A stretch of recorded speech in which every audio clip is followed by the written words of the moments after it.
The morning started like any other aboard the massive space station that served as the galaxy's communication hub. Hyunwoo had just finished his third cup of coffee when the alarms began screaming. As the lead ambassador for interspecies relations, he'd heard plenty of alarms over the years, but this sound was different. This was the emergency tone reserved for catastrophic events. He rushed to the main control room where dozens of alien species worked together, monitoring communications from across the galaxy. The scene that greeted him made his blood run cold. Every single screen that usually displayed Earth's communications showed nothing but empty static. "What's the status?" he asked Captain Mira, a tall alien with 4 arms who commanded the station's security forces. "It started 20 minutes ago," she replied, her voice shaking. Earth just stopped talking. Not slowly, not with interference, it was like someone flipped a switch and turned off the entire planet. Hyunwoo stared at the dead screens. For over 300 years, Earth had been the galaxy's chattiest neighbor. Humans broadcast everything: scientific discoveries, entertainment shows, personal messages, trade negotiations, diplomatic communications. The constant stream of human chatter had become background noise that everyone took for granted.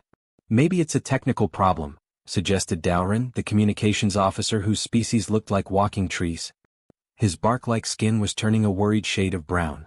"Check the other human colonies," Hyunwoo ordered.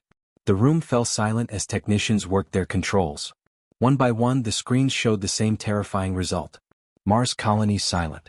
The mining stations around Jupiter, nothing. The agricultural worlds in the Centauri system, complete radio silence. "Sir," whispered a young technician whose name Hyunwoo couldn't pronounce, "we're getting reports from monitoring stations across the galaxy. The silence is spreading outward from human space like a wave." Hyunwoo felt a chill run down his spine. He'd been working with humans for 30 years. They were loud, enthusiastic, and seemingly incapable of keeping quiet about anything. Human diplomats would talk for hours about the smallest trade disputes. Human scientists would broadcast their findings to anyone willing to listen. Human children would send messages to alien pen pals on distant worlds.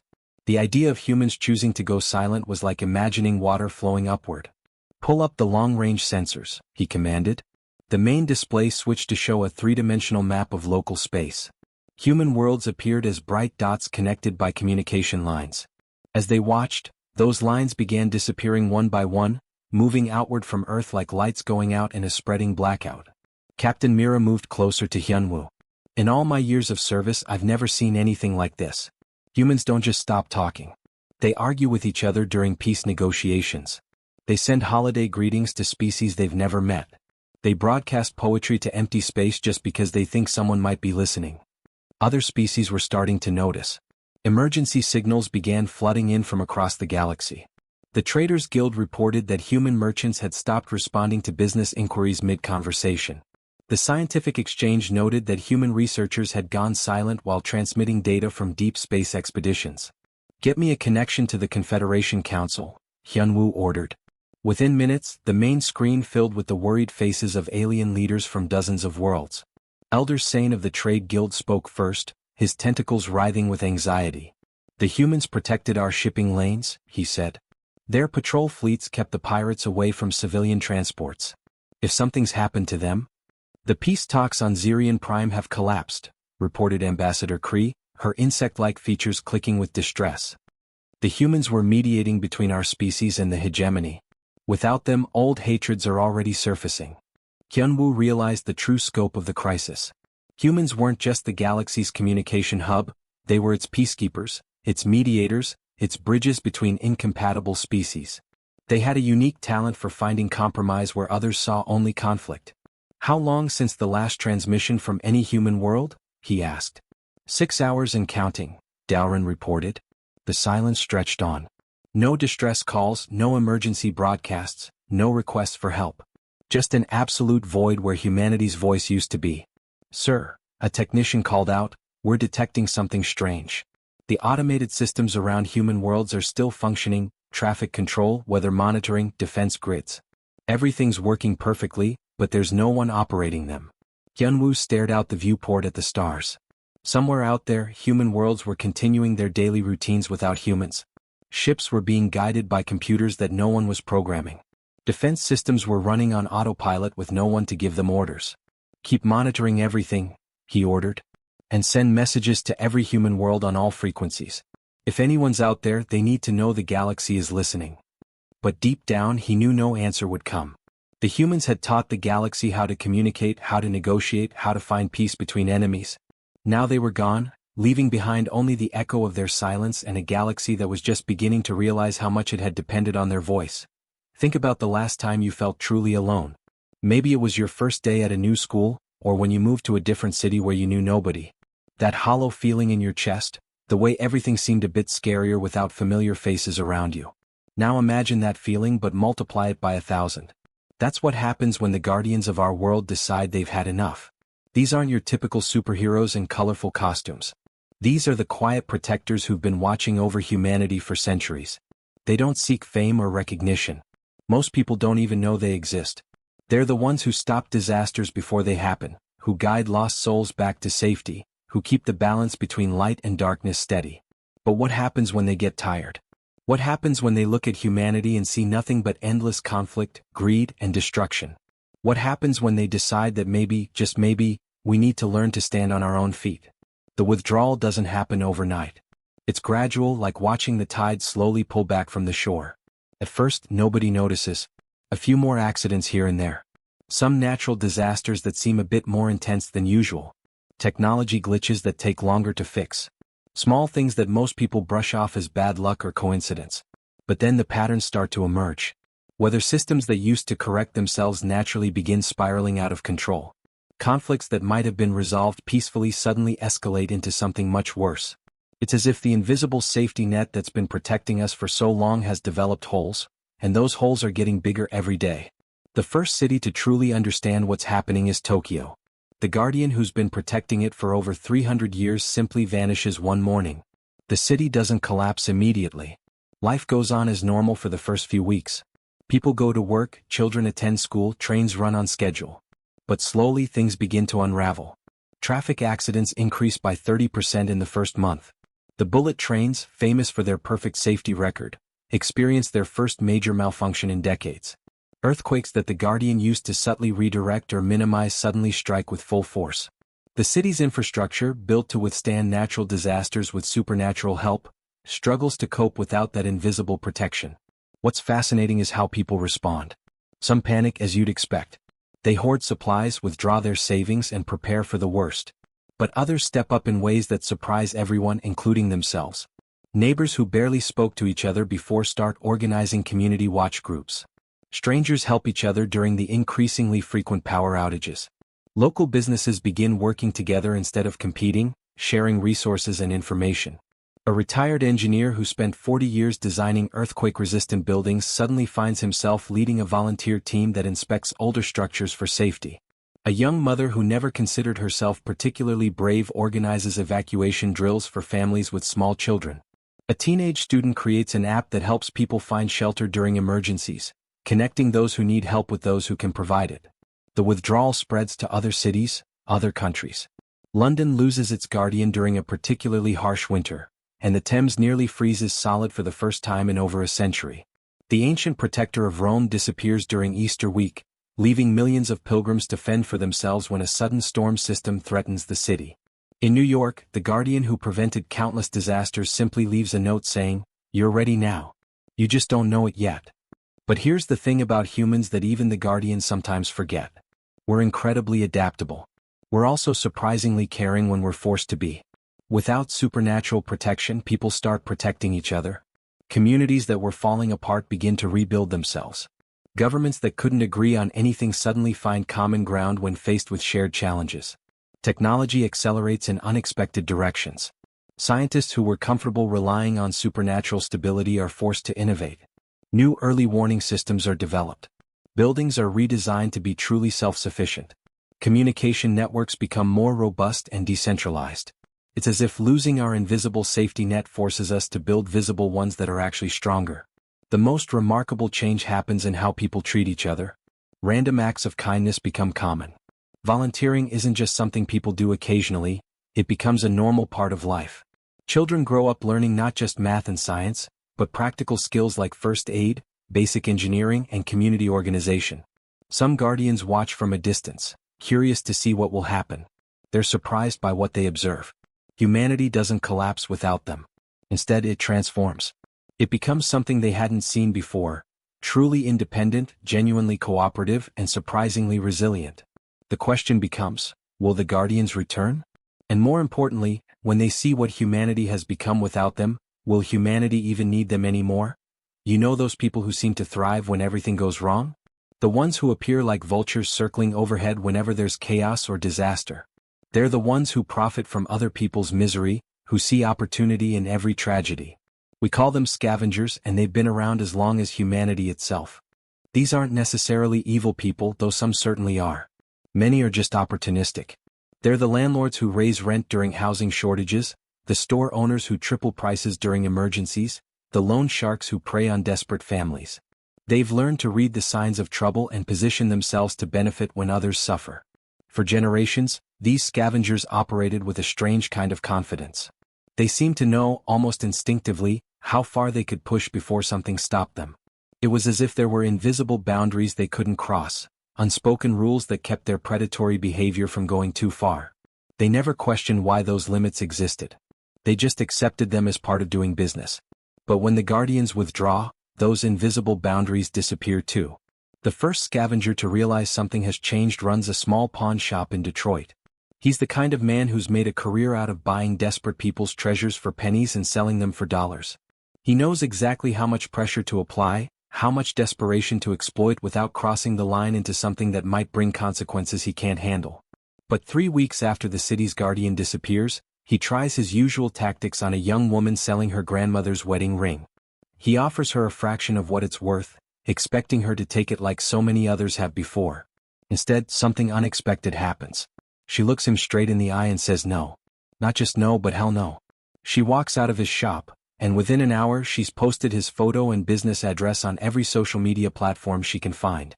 She details every predatory practice she witnessed in his shop. The response is immediate and overwhelming. People start showing up at his shop, not to buy or sell but to confront him. They're not violent, but they're angry and they're organized. Someone has created a website listing every complaint against him. Local news stations pick up the story. Within a week, his business is finished. This pattern repeats itself across the city, then across the country. Scavengers who've operated with impunity for years suddenly find themselves facing consequences they never expected. The invisible protection they didn't even know they had is gone, and people are no longer willing to tolerate their behavior. A slum lord in Chicago discovers this when his tenants organize a rent strike. In the past, something always seemed to prevent these movements from gaining momentum. Key organizers would mysteriously move away, or legal challenges would appear from nowhere, or the tenants would somehow lose interest. But now nothing stops them. The strike spreads to other buildings, then other neighborhoods. The slum lord finds himself facing not just financial ruin, but genuine fear for the first time in his life. Corporate scavengers face an even bigger shock. The pharmaceutical company that's been price gouging insulin suddenly finds their executives' personal information leaked online. Not by hackers, but by their own employees who've decided they can't stay silent anymore. The food conglomerate that's been creating artificial shortages to drive up prices discovers that their suppliers are refusing to work with them. The tech company that's been exploiting user data finds their servers mysteriously crashing every time they try to harvest personal information. What's fascinating is how quickly the scavengers' confidence crumbles once they realize the rules have changed. These are people who built their entire identity around being predators, around being stronger and smarter than their victims. But they were never really strong. They were just protected by systems they didn't understand. A debt collector who spent 20 years intimidating families into paying impossible interest rates breaks down crying when a group of his former victims shows up at his office. They're not there to hurt him. They're there to help him understand the pain he's caused. For the first time in his career, he has to look his victims in the eye and see them as real people with real struggles. The strangest part is that many scavengers don't know how to function without their predatory behavior. It's like watching sharks suddenly realize they're swimming in a tank with dolphins who've decided they're not afraid anymore. Some adapt quickly, finding legitimate ways to make a living. Others double down on their predatory tactics, only to discover that the harder they push, the stronger the resistance becomes. A payday loan operator tries to expand his business during the chaos, thinking it's the perfect opportunity. Instead, he finds his storefront surrounded by protesters every single day. His employees quit. His investors pull out. Local banks start offering genuine emergency loans with reasonable terms, making his entire business model obsolete. But here's what nobody expected. Some scavengers become the most passionate advocates for change. The former slum lord starts a non-profit housing organization. The debt collector becomes a financial counselor helping people escape predatory loans. The pawn shop owner begins offering fair prices and genuine financial education to his customers. Fear, it turns out, can be a powerful teacher. When the scavengers finally learn what it feels like to be vulnerable, many of them discover something they'd forgotten. Empathy. In every classroom, every workplace, every community, there are people who fade into the background. They sit in the corner during meetings, never raising their hand. They eat lunch alone, not because they're antisocial, but because they've learned that speaking up often brings unwanted attention. They watch, they listen, they notice everything, but they keep their thoughts to themselves. We call them the quiet ones. These aren't shy people necessarily. Many of them have incredibly rich inner lives, brilliant ideas, and deep understanding of the world around them. They've just learned that the world doesn't always welcome their voice. Maybe they were told as children that they talked too much. Maybe they were shot down the few times they tried to share their thoughts. Maybe they realized early on that it was safer to observe than to participate. But something extraordinary happens when the guardians withdraw.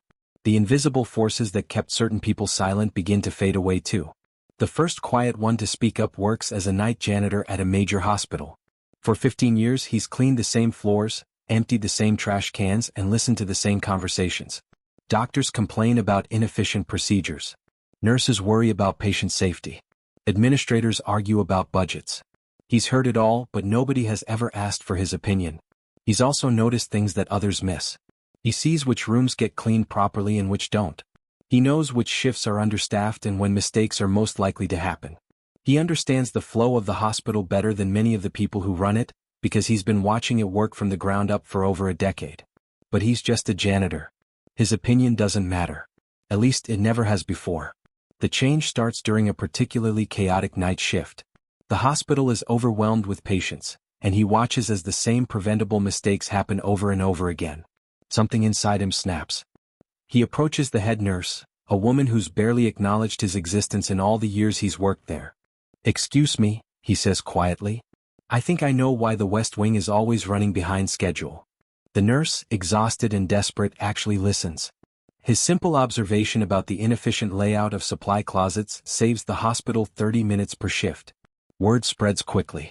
Within a week, administrators are asking for his input on everything from patient flow to staff scheduling. His suggestions, born from years of careful observation, revolutionize how the hospital operates. This pattern repeats itself everywhere.